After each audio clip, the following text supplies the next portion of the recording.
Good evening, everyone. Ramadan Kareem. My name is Jaya Bajaj. We welcome you all for today's webinar on customer risk assessment. Assessing customer risk is one of the most important steps. So many of us have a question like, what is risk assessment? How can we do risk assessment? And why should we do it? These questions will be answered by our expert, Avni. Avni has represented the Ministry of Economy as an advisory specialist, part of UAE AML CTF National Action Plan, at Registration Authority and Non-Profit Authority across various Emirates. She has worked closely on implementing FATF recommendation and procedures governing anti-money laundering and counter-terrorism financing in fast-paced environment. Avni's expertise range from policy design to setting up internal control and procedures to mitigate strategy for orientation that are vulnerable to money laundering. As a part of educating her clients, Avni has conducted training and orientation for mid-level to top management executive and initiated many change management toward the culture of compliance across orientation in all her engagement. Friends, let's welcome Avni. Thank you so much, Ms. Jaya, for introducing. Good evening, everybody, and Ramadan Kareem to all of you. It's great to be here, and as the topic goes, customer risk assessment, I think we all are aware of what it is, and if we're not, when it comes to money laundering, terrorist financing, we'll gain a broad understanding of why we should conduct a customer risk assessment before onboarding our customers and how we can mitigate any money laundering, terrorist financing risks, threats, and vulnerabilities that our customers can pose to our organizations. I will begin with the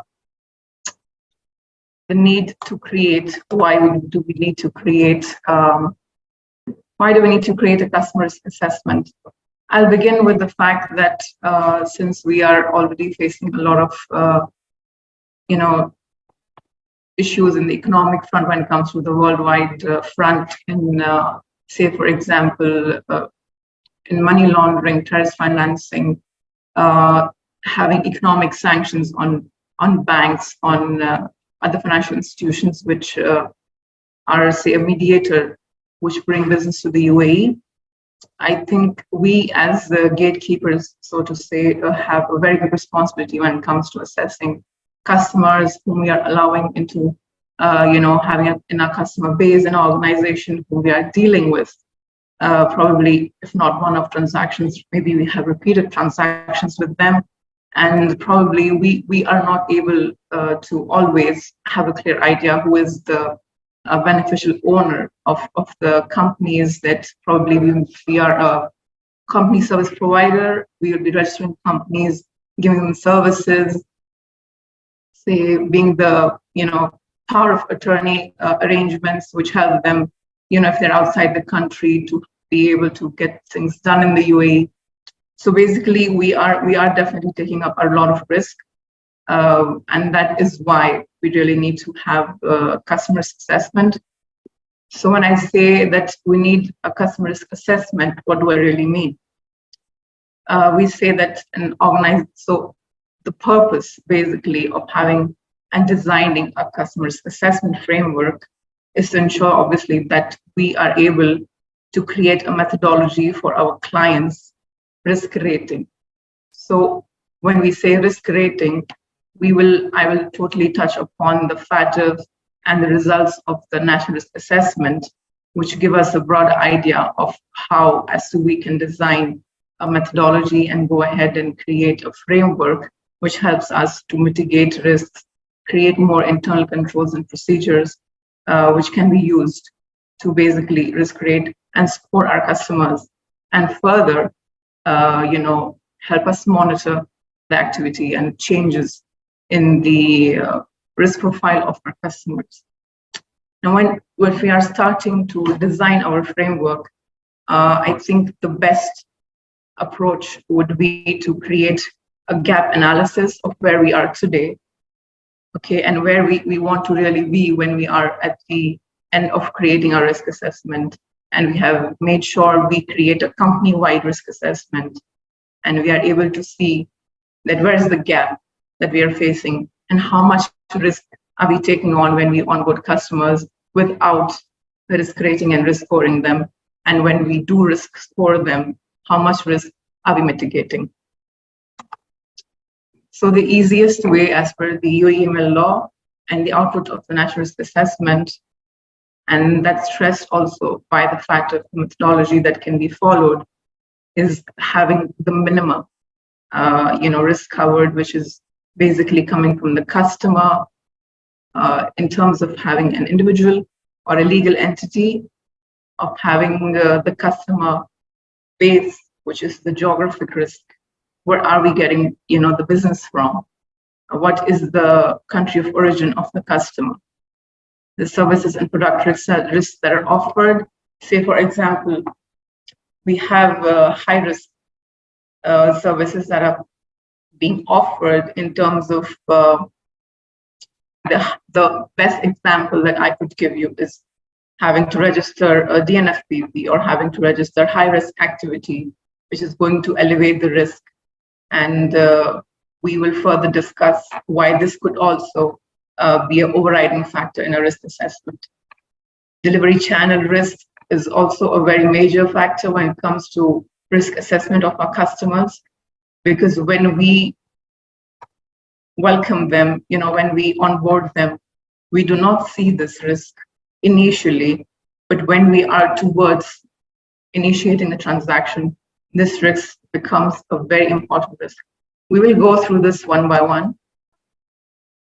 So the customer or the client risk, based on if the customer is an individual or a legal entity, and the vulnerabilities and threats a potential transaction may tag with it. Now, the very common risks that are identified in terms of customer risk is not being able to identify the ultimate beneficial owners. And I believe the recent release from the FATF is also stressing on the identification of the UBOs, the BOs, and all those individuals who may be controlling the organization. Again, we have the politically exposed persons who may be posing a risks to, in terms of customer base, because they do have, sometimes some PEPs do have controls over, decision making when it comes to financial decision making, when it comes to having the access to policy making and deciding on behalf of organizations that are, on high level. So if we have customers who are PEPs or who are associates of PEPs, we are definitely taking on a lot of risk on our organization, and that is one of the reasons why identifying the politically exposed persons, and if we are dealing with any associates, relatives, or family members of these politically exposed persons, is very vital, because when it comes to say dealing in transactions with these politically exposed persons or associates of the PEPs, we definitely may not be able to dig very deep, but we need to have at least some idea on the source of funds, so to say, that we are allowing in the transaction. I'm sure we have many influential identities that we might be dealing with, or we might be dealing with their spouses or their family members or their far-off relatives. So this is a very common scenario that we see, at least in the UAE. Or example, we have foreign PEPs coming in, so to say. Currently, we have an influx of a lot of Russians and Ukrainians, welcomed in the UAE. So they definitely bring a lot of risk with them. And I'm sure that if we are already having that kind of customer base, we definitely need to make sure that we are scoring them right. We are giving them a risk rating which is in line with our risk appetite. And if, for example, I'd stress on the fact that if you are assessing your customer base and you feel that your organization has a lot of high risk countries, customers, or say the customers who are coming from fat of high risk jurisdictions, I would definitely, give a more weightage to the risk that is coming from this kind of a customer when it comes to having my risk rating. Again, we have a very, very common typology, which is the complex or multiple layers in case that we are dealing with a corporate or legal entity.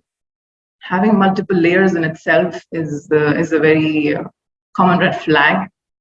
And I feel that this must be assessed very, very carefully before we even can track back to where our, where the UBO is or who is the actual owner and how many layers do we still need to uncover. So by definition, what a complex or a multiple layer would mean, any hierarchy layer, which is more than 2 layers, can be defined as a complex layer. So when we say that, before we onboard the customer, it is very important and vital to make sure that we are addressing this kind of risk. Because in practicality, we know that when we have a customer at our doorstep, we don't want to turn them away, right? So we want to make sure we go ahead with the deal, we go ahead with the application, we go ahead with the transaction.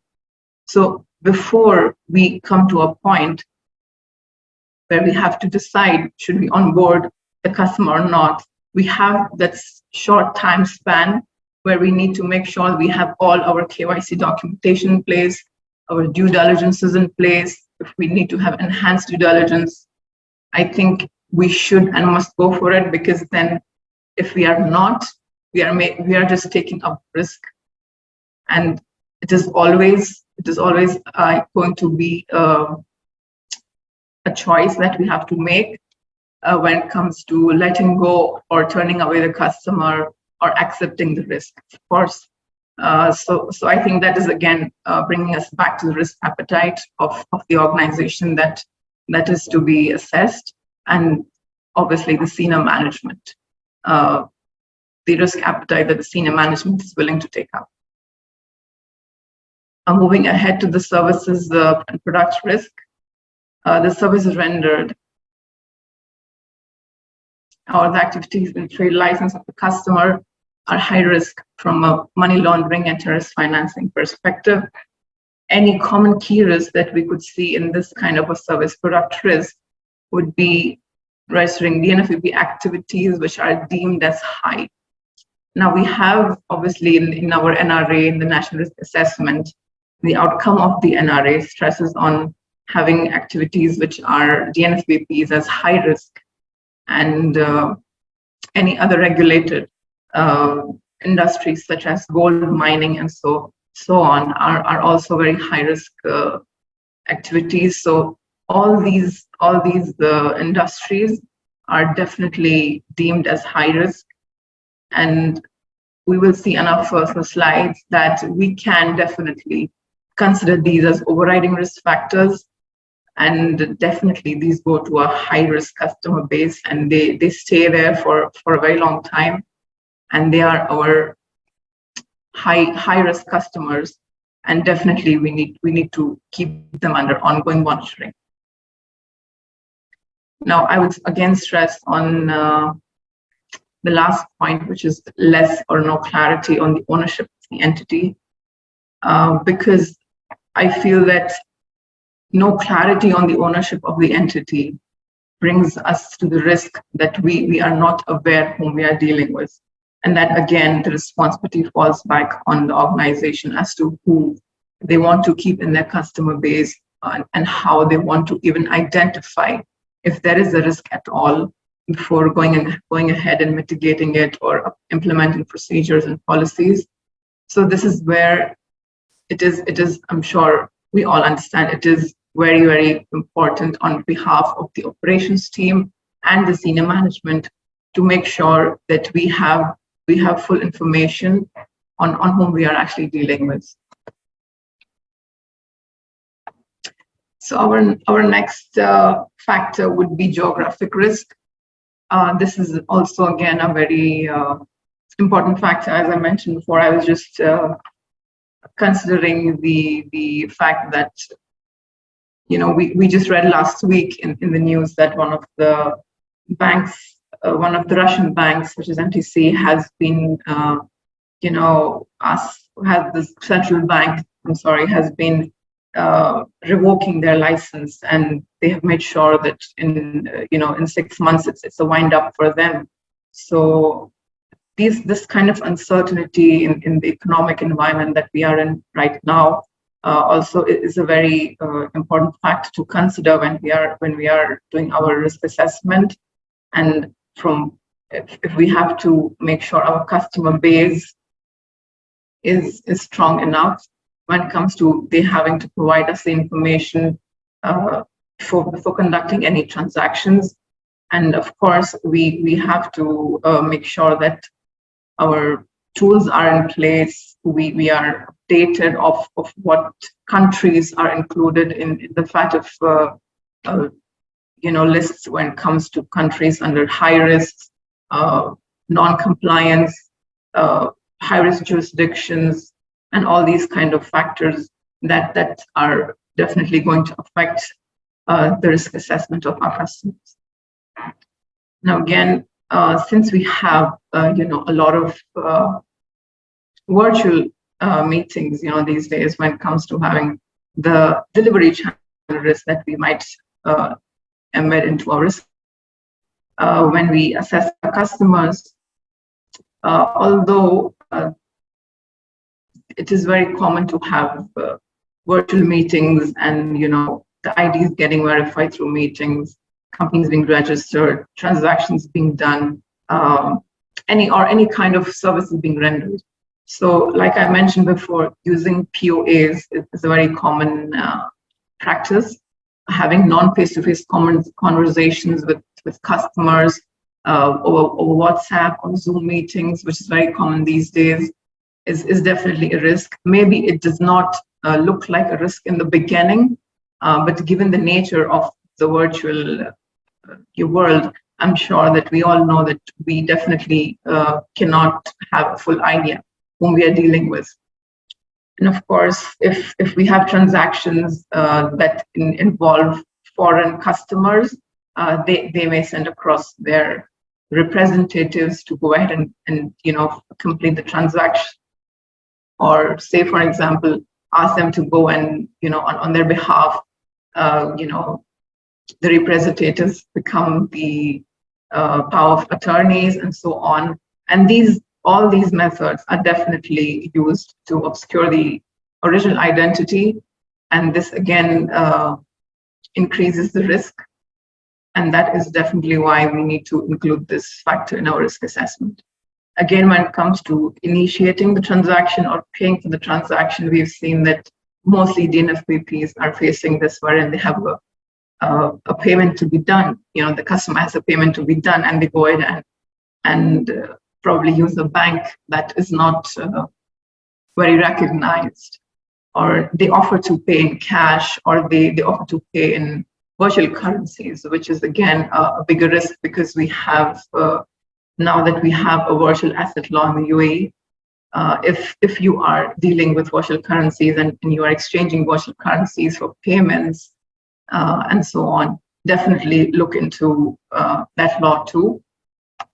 Right, as I was mentioning before, the specific risk factors that will be an override when it comes to the risk assessment. So, for example, we have a customer to be onboarded, and we realize that they are probably a domestic PEP or they are a foreign PEP.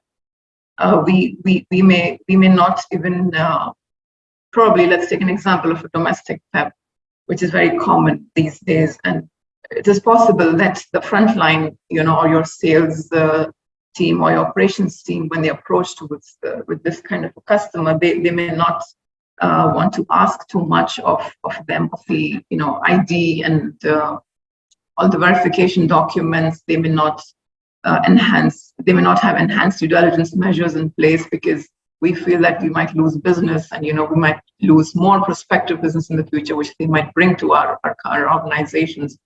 So I would say that this is where we need to actually balance it out when it comes to implementation, because definitely they should be considered as an override when it comes to risk assessment.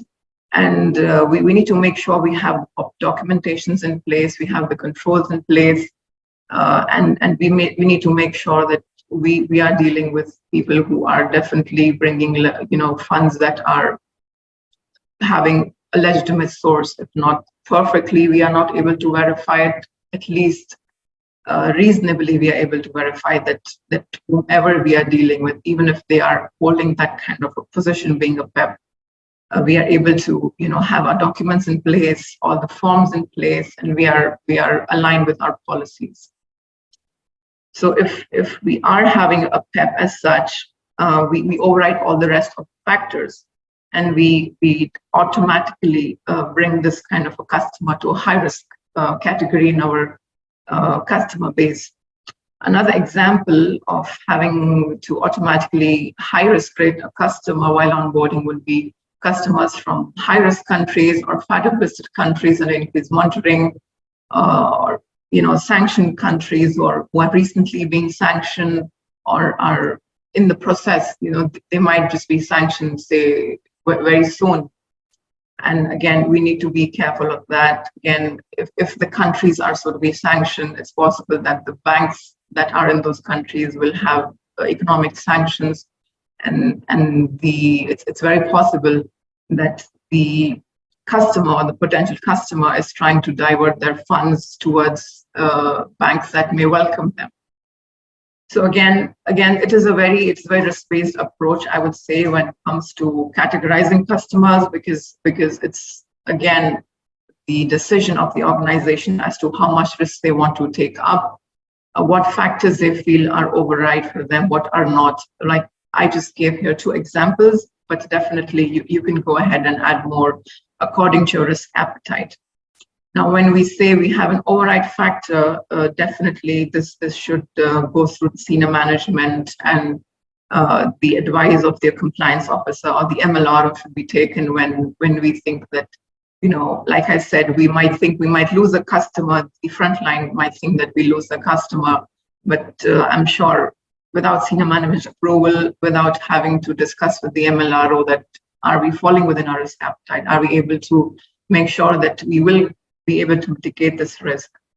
Without those kind of discussions, it would be very risky to onboard a customer, and definitely, we will be accepting the risk.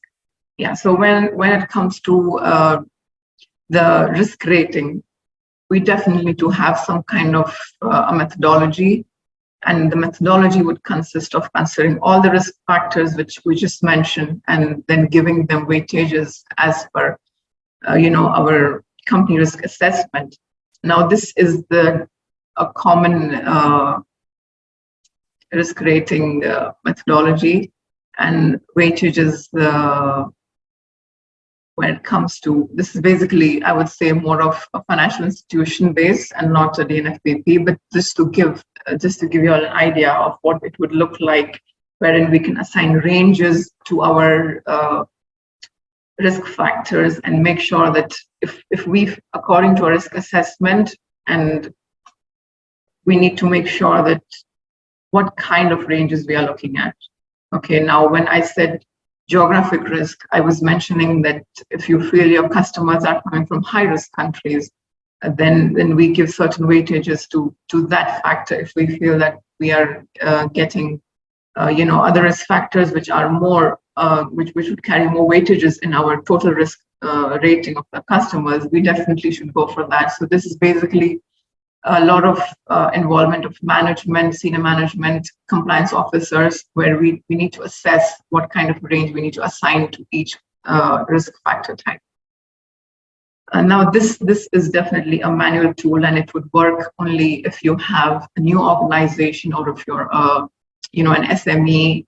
But I would totally recommend that we have an automated version of this when we are, widening our customer base. We are, growing as an organization. We need to have shorter turnaround times when it comes to having, onboarding a customer. We have all our records in place, which would be definitely very difficult with having a manual risk rating tool, because then we would be having case management problems. We would be having to store data on drives, which is not very practical, So definitely, I would recommend that you consider for an automated system, of course, when it comes to screening, when it comes to risk rating, when it comes to assessing the risk of the customer and making sure that you are able to reduce processing time of onboarding the customer.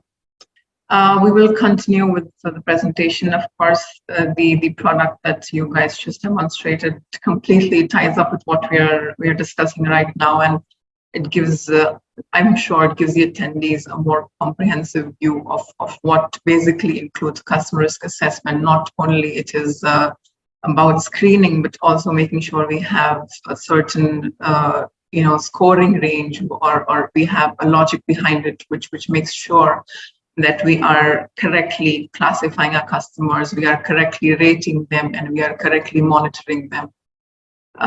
That brings me to the next slide, which is definitely one of my favorite slides, to be honest, because I personally feel that customer risk assessment does not stop only in the beginning, or only when we are designing the framework or creating policies and so on. It's definitely a very continuous process, and it is an ongoing exercise. And it should be definitely, in my opinion, reviewed, revised, gone again and again over when it comes to identifying definitely the risks that the business will face, or the ones that we are going to face in case if we are, merging, or we are looking into different markets geographically, industry-wise. Which may make us vulnerable to these kind of typologies. Sometimes it is possible that we feel that certain activities do not fall under MLTF typologies, but I think recently general trading, so to say, as activity has come under a lot of scrutiny. When it comes to assessing the risk. Is general trading a risky activity? For sure, yes, I would say, because when initially the regulatory authorities were registering general trading as an activity, it was a very general term. They were not able to even give a certain category to this kind of activities. So if we see it from a MLTF perspective, I would say when it comes to being registered under general trading, any business can definitely trade possibly anything that they would like. So this basically brings us to the fact that it is coming under MLTF risk. I would definitely love to give an example, say where your customer is under a general trading license, and they start to trade in dual-use goods, spare parts, and weapons of mass destruction goods, which could be used to for nuclear weapons, which is something you might not even recognize possibly in the first place, because they might not be even flagged as a high risk organization because they are general trading. So this is something that your organization might want to consider as an instance.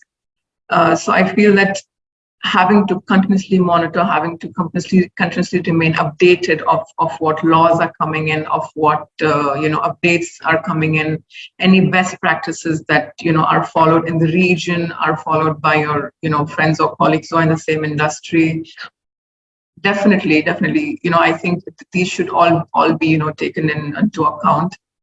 But again, I would say that if one kind of methodology or design works for one organization, it might not work for another.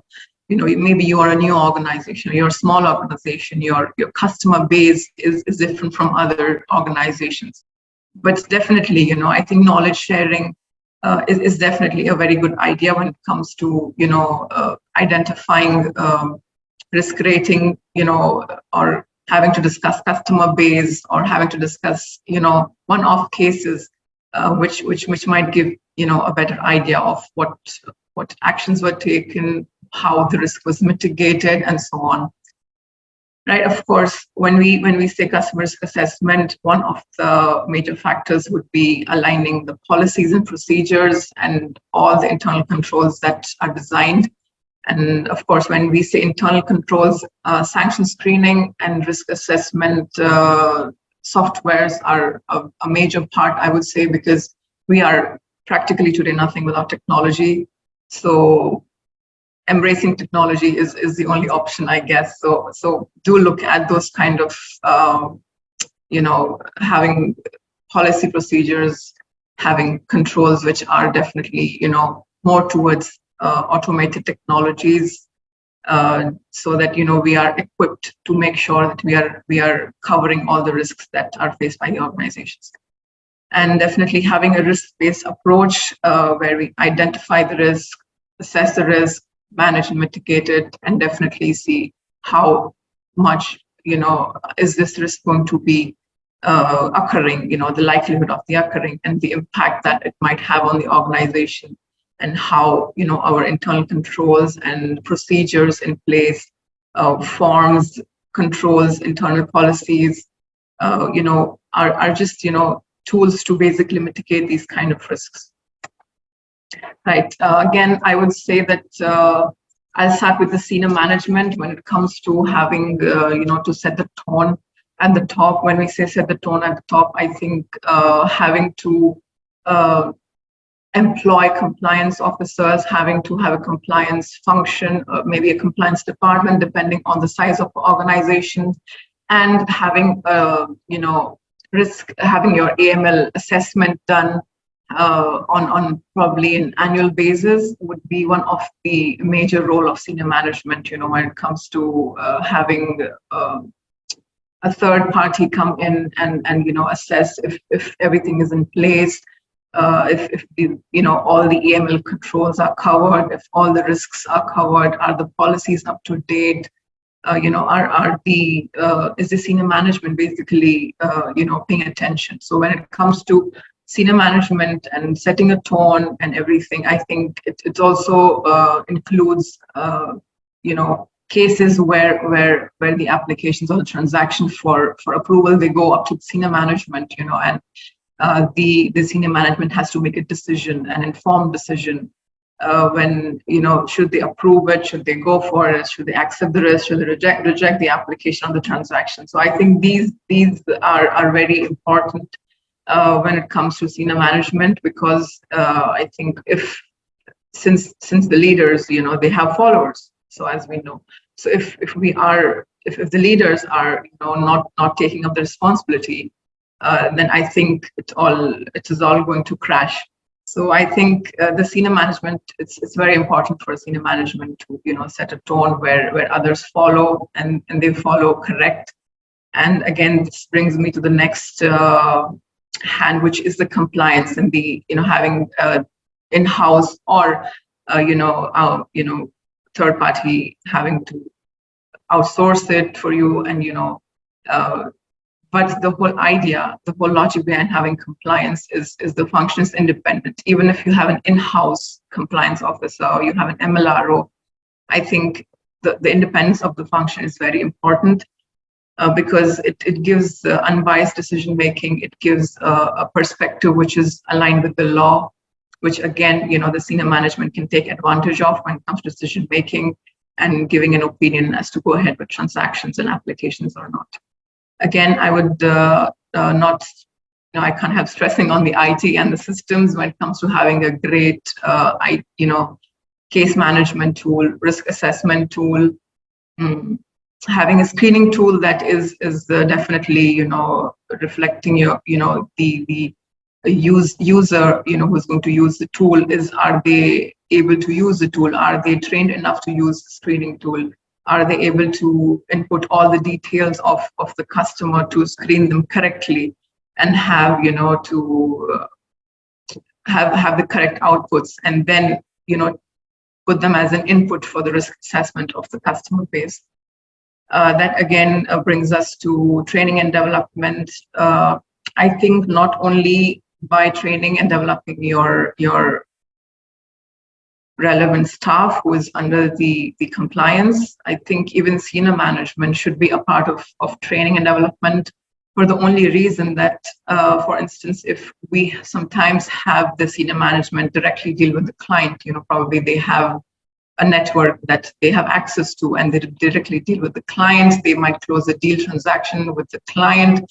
So I think at that time, the senior management having, to be equipped with the information that, whatever is the customer, background or the customer base that they might onboard of this potential customer, are they facing AMLTF risk? Are they having to face this kind of risk if they're taking up this customer? And if they are, and if they happen to be a high risk customer, is the organization well equipped to deal with the risk and mitigate it through their policies, controls, and internal procedures, wherein it is still okay to onboard the customer regardless of the high risk or not, and monitor them, and make sure that we have updated information of any changes in the profile of the client, and so on. Again, documentation and record keeping, I would say we all know that the AML law says that we need 5 years of record keeping and documentation. But I think when we say risk-based approach, ongoing, CRA is a process, we are saying, then it also does mean that we need to keep our proactive selves in this, because we need to make sure that if there is at all a change in the operating environment of the organization, we are able to create versions of our policies. We are able to make sure that we are adding in more risk factors apart from the 4 risk factors that we already discussed, and we are able to make sure that we create controls to mitigate those risks too. Again, of course, continuous monitoring is again a very critical step, I would say, because I think sometimes as an organizations, we just stop at once. We finished, we just create our customers, we put them in a category, and that's it. But I think having to keep a periodic watch on the customer base and having to make sure that we are, able to get the data and the information that there is a change in the risk of the customer, there is a change in the situation of the customer. For example, the profile of the customer, I would say previously, if the customer, was not a PEP and they were from a low risk country, but now, the profile has changed and they'll again come back to you and say, I want to have this transaction with you, or I want to say, for example, open a company with you.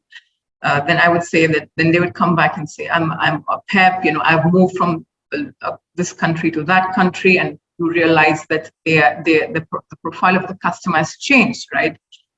Previously, they were not a PEP, but now they are a PEP, which is again could tie in with the overriding factor. They were not from a high-risk country, but now they are residing in a high-risk country. They are PEP of a high-risk country. So that again, would give you a chance to reassess and again change the rating of the customer to high from low.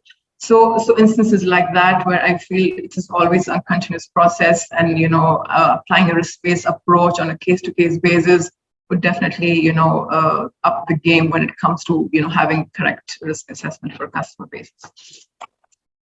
So I have just given, say, maybe it's just a tip list, I would say, when it comes to having best practices for customer risk assessment and what can be avoided. All right, so first thing, I think it's the first point in the best practices goes out to the compliance officers and the senior management when it comes to demonstrating integrity, when guiding the business through regulatory gray areas or adapting to unprecedented events or cases. I would say that there are times in the law which where the law is giving us an open implementation space, or probably there could be gray areas, where we are not, there is nothing set in stone and it's open to interpretation, it's open to judgment.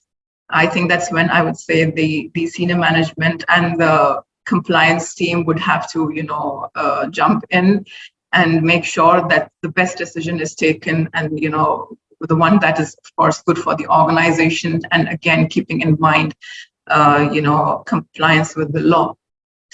The next point I would move to is, of course, moving to automation as the customer base increases in volume and varies in nature. Determining if the additional risk factors are relevant. Again, like I discussed before, changes in the profile of the customer and so on, applying varying weightages to risk factors instead of giving all factors almost similar weightages. This also ties in with my previous slides when I say that if we assess and identify that certain risk factors from our customer base are to be given more weightage, I think that should be definitely considered when we are creating ranges for risk rating customers. Again, I would say my favorite area is using data analytics and tools and visualization tools, which are enabled to generate trends, outputs, and which can be used for analysis, which can be used to again report to senior management. Because I believe that we are more, as humans, we remember pictures and visuals more than numbers. So I think these would be some areas where you would want to focus on. Of course, educating the client on the importance of the KYC, CDD, EDD, and other disclosures rather than just imposing the law, which definitely as an organization would help you build trust and some relationship building with the client. Because if once the organizations go ahead and open the door and they explain why as to we have the CDD forms and why as to we have the EDD forms, or why do we have so much of compliance and due diligence going on. I think it's a two-way road wherein if the customer wants to deal with you, if the customer thinks that you're a great organization to deal with, they will definitely make sure that they comply with what you're asking them to comply. Because at the end of the day, the only advice I give everybody is if you don't know what to say, just say that it's the law. And we are also supposed to comply, and you are also supposed to comply. So I think this is put it very straightforward. This is the best way to approach. And of course, organizing conscious professional development sessions to engage all the relevant staff to share their experiences and challenges faced. And on the ground level, I'm sure when we have compliance officers and we have compliance departments dealing with customers, and the front line, who is aware of the background of the customer, and we can definitely make sure we speak to them. We have senior management get involved on an annual basis to get some feedback, on what they faced and what challenge did they face with the customer on getting the KYC information and how they go about the situation. I will now move on to don'ts, or the points that can be avoided. Again, since we are aware of the GoML platform, which is provided by the UEFIU, incorrect flagging of suspicious transactions based on incorrect risk assessment, this again ties to the fact that the correct risk assessment comes from correctly assessing your customers. And if we don't have that kind of thing, I think we will have a wrong risk assessment and we might start flagging transactions which may not be suspicious. So that is something that can be avoided. Again, a very practical example would be having a wide range or a wide scoring range when it comes to classifying medium risk. For example, on a 3-point scale, if we have low, medium, and high risk customers, if we are having, say, a very wide range for our medium risk customers, probably we'll never be able to identify high risk customers, which increases our risk, on a level inside the organization. So I think avoiding any biased results would definitely be an advantage. And making sure the correct weightages are set, making sure the correct ranges are set, which are reflective of the reality of your customer base. Again, not considering a risk-based approach and using a one-size-fits-all approach that does not challenge risk appetite of the organization. So this basically is coming to the point wherein we are just going to follow our policies blindly. And if we have situation, probably we might not look at it from a different perspective. So there could be cases where we'll have to make human judgment, not only follow the books. So I think when we have cases where we have to, think out of the box when it comes to accepting clients and customers, I think the risk-based approach would be the best way to go forward. Again, not keeping updated with new laws and updating the current legislation and risking non-compliance and attracting AML failings. So I think I mentioned this in my introductory, when I started the presentation, that not keeping updated is equivalent to attracting fines. So I think when we have an inspection from our respective regulators, we cannot go ahead and say that I didn't know this. If we are in a position that we are assessing the risk, our customer risks, and we are assessing the firm-wide risks related to money laundering and terrorist financing, I think when we say that we didn't know this, I think it wouldn't work. So I think again, having more training sessions, having more awareness across the organizations, including senior management, just is the best way to make sure we all are on the same page in the organizations. Again, I would say that when we read the law and we include them in our policies, procedures, and internal controls, it's very important to make sure we understand it. And of course, we have a sea of consultants that we could go ahead and ask for their expert opinion, ask them to help us onboard them as consultants, and make sure we are correctly interpreting the law, and making sure that we are giving the best policies that will definitely help us promote the business, help promote more business, help to smoothen out the compliance process, which sometimes could be the reason why the frontline might feel that the business is not going, the sales are not increasing. Say, for example, there is a lot of processing time that comes into place when things are stuck in compliance. So I think having a clear picture of the laws, embedding them into the policies, helps to create a more smooth road when it comes to having transactions pass through the compliance departments. Now, again, I would like to highlight this when it comes to filing STRs and SARs. I think when we all get this, we have a message box that the GoML platform has, and they do issue reports on what they have been seeing, from the applications that they receive, from the STRs that they receive, and they issue reports saying, that there were some things that were done and they did not get a clear picture. Since your STR or SAR would be rejected, the good reason could be that the information was incomplete, or there was no internal STR or SAR form submitted. So I think these are some few points which will try to enhance your customer's assessment and make sure that you have a better compliance function. That's all from my end. I would definitely welcome any questions. Thank you so much, Ms. Avni. It's been an honor to be part of this event. On behalf of AML Tool and Intel Wings, I would like to extend my heartfelt gratitude to Ms. Avni. And it is with gratitude that we offer this small memento on our behalf. I hope that you like it and that we see it in your office someday soon. Sincere thanks to the organizers and coordinators who handled the event throughout. A wide round of applause and thanks to all the participants who made this event an informative and fruitful one. All of that being said and done, thank you so much for being a part of this event. That's all for this event. We will be catching up again soon, so stay in touch. Thank you.